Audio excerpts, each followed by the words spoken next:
到米塔世界。今天我们要去地狱谷散步哦。你确定？我们现在就能去到地狱谷吗？是的，你只要跟着我走就行了，别担心。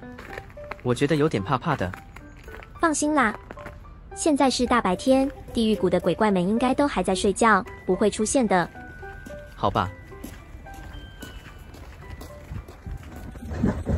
在我们要进入地狱谷的入口前，看到了新喷发的温泉洞口，不过别太靠近哦。是啊，而且洞口里还有声音，是不是鬼怪在里面打呼噜呢？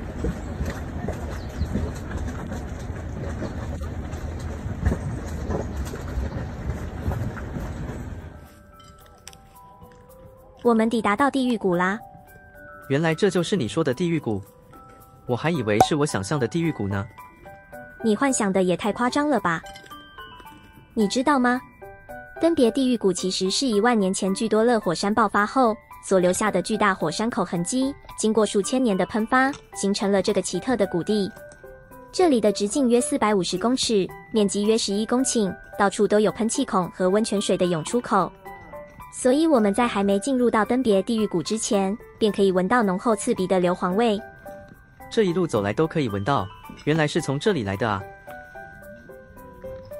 我们进去看看吧。这条散步道要走多久？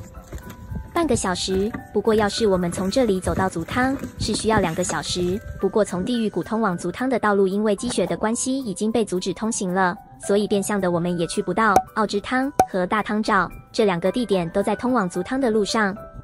这样好可惜哦。不过还好我们住的旅馆靠近去足汤的另一条路。没错，所以我们才有机会去到足汤。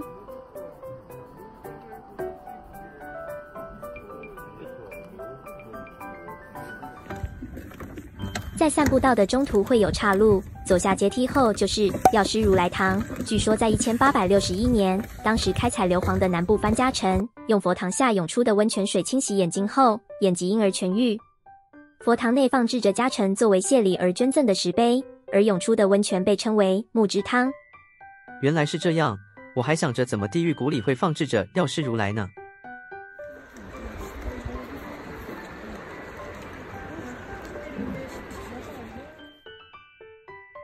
你看，现在看到的这个人行道下面流淌的河流被命名为三途河。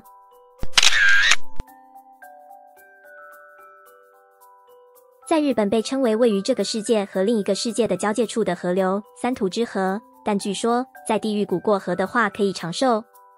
那我们必须要过河，我希望我们可以长寿一点，能有更多的机会游世界。反正是会过的，不然我们怎么继续走呢？也对。地狱谷据说提供了11种全职的源泉，而且每天都会涌出1万吨的温泉，供应给登别温泉街的旅馆和酒店呢。这么说，这里算是温泉重要的提供地了。是可以这么说的。看来我们抵达到最尾端了，这个中间名为铁泉池，几乎位于地狱谷的中央，可以近距离观看。这是地狱谷里可以近距离看到的间歇泉。铁泉池的温度约为80摄氏度。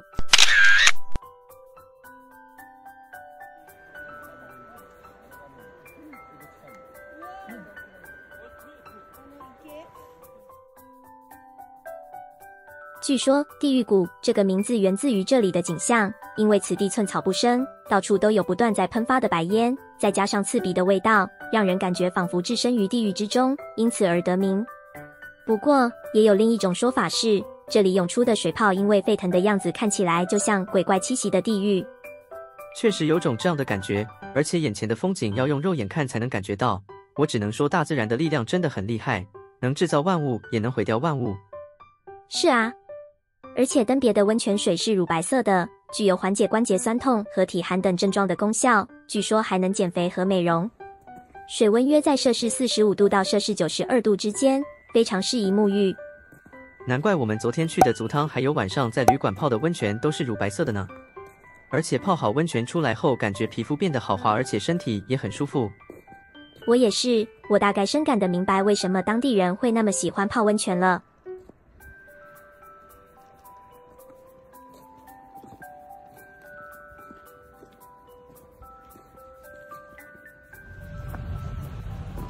从地狱谷出来后，我们要搭巴士离开这里了。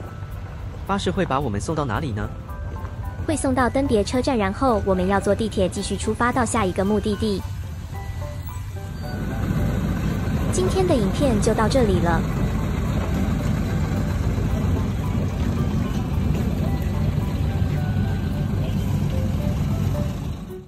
感谢大家的收看，记得按赞、按订阅，以及开启小铃铛，就不会错过下一部影片了。